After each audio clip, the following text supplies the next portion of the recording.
What's up, guys? My name's Lee Chau, chef and owner of the Chunky Buddha.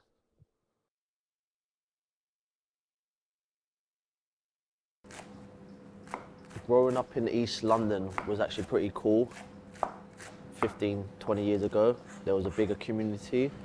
Um, Social media and the internet wasn't running, so you was able to play with friends outside on bikes and just do stupid kid stuff. And that was a good thing growing up in East London, in Bethnal Green, or where I grew up anyway. There was a big community. What influenced me and my food was growing up around many different culture and race.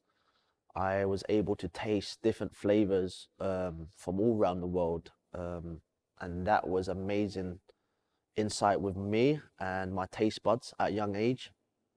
So yes, it does play a part of my style now, and it's part of who I am too.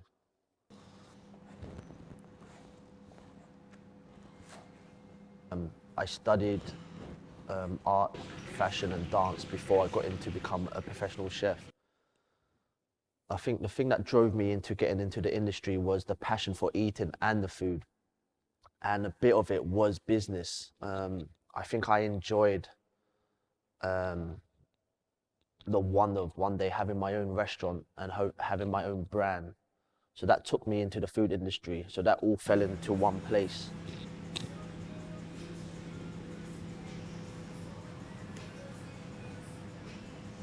And that's it. I'm only gonna put this in the freezer just to like cool down a bit, because I'm sending that to Nightjar. What keeps me cooking and what keeps me active with my industry is I enjoy seeing people happy. Um, that's one of the main reasons. But it's also I can express flavors. It's like an art. It's an art form. So it's able to take different ingredients and combining them together and creating a dish, and then letting a customer or a foodie enjoy it. So that's the part I enjoy. Those are a few of the reasons why I'm still been in the game for so long. And that's the buzz that I get and the adrenaline I get that keeps me going, the passion.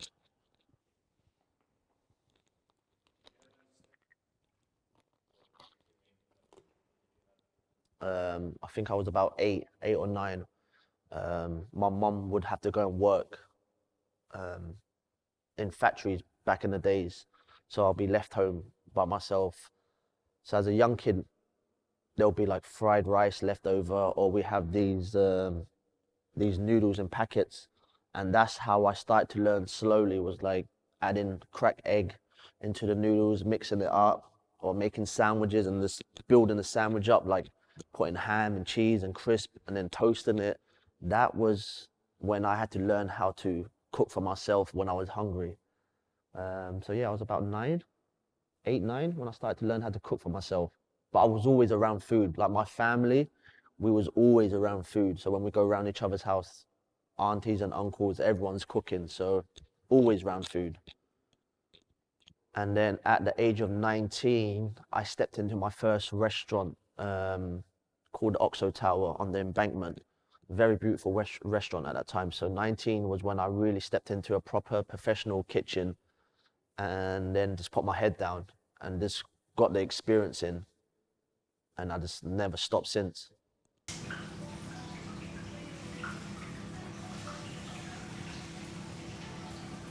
So where I am now and where I started, people do ask me the difficulty and the challenge of running a business. And yes, I did hit brick walls, I did hit challenges that tested my patience and my drive.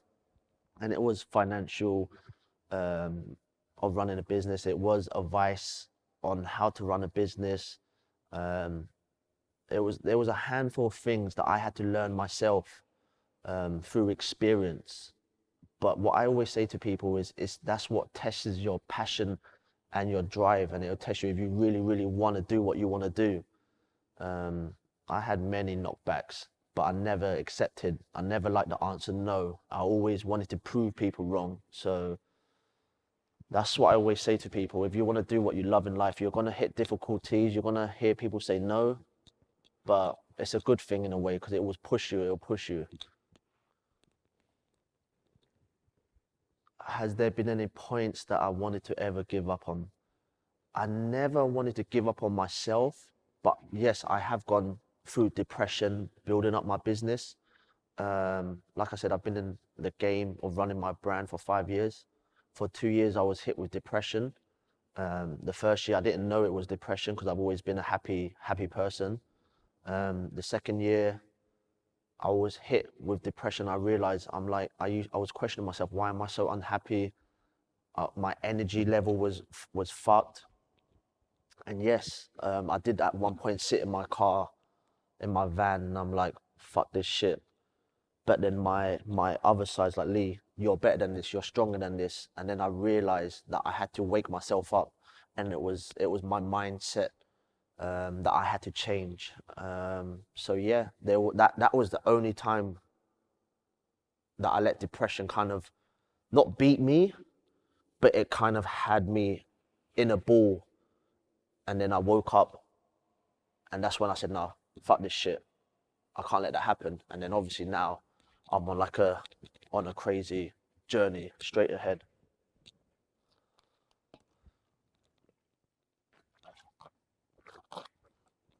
Um, so we're gonna touch base on the social media side.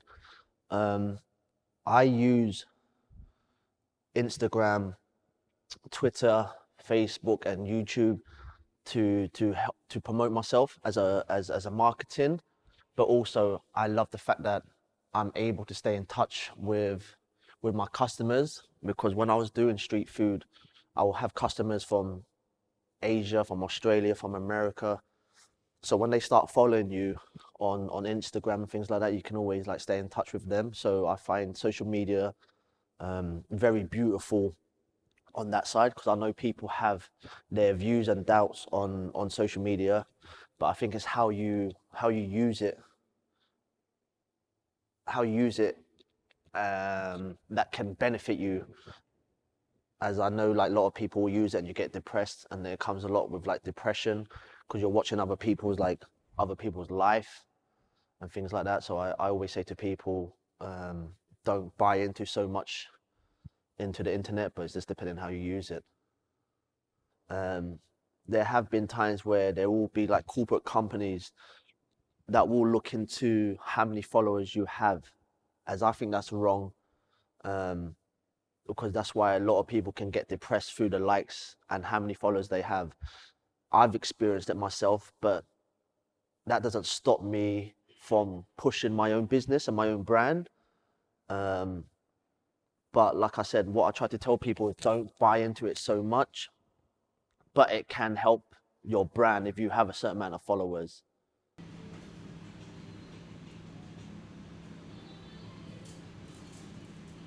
And I've not really got that much advice from people um, when I was growing the brand, or when I started the business. I'll have people doubt me and say, "Are you sure you want to do it?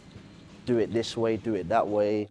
I had so many like negative shit, and I think that hit me with depression. I think that was part of why I got depressed um, growing the business, because there was so many bad energy. And I think once I took myself away from everyone and stopped listening to everyone and said, "Fuck it, let me just do it my way," and I'll just learn. That's basically that was it. That there was no mentor, and there was not really much advice given to me to where I got to now. What I can say to anyone that wants to do something they love, it can be a chef, it can be a designer, it can be whatever you love to do. The main thing is you have to have that desire, that burning desire in your stomach. I don't want to be cliche and say it's passion, but it is passion, because you have to knock out, you have to forget about the money. When you start something that you love, you have to forget about the money. You have to put in the experience. And when the time gets hard, that's the passion that keeps you going, that wakes you up in the morning. So if you want to be a chef, or you want to be a singer, or you want to be an artist, or you want to be a designer, it's the passion that keeps you going when the time gets hard. So you got to love it. This is like for 3 hours, yeah? And then, because it becomes very tender, like pulled pork, and then you let it cool down and then you deep fry it. And then it shreds so easy.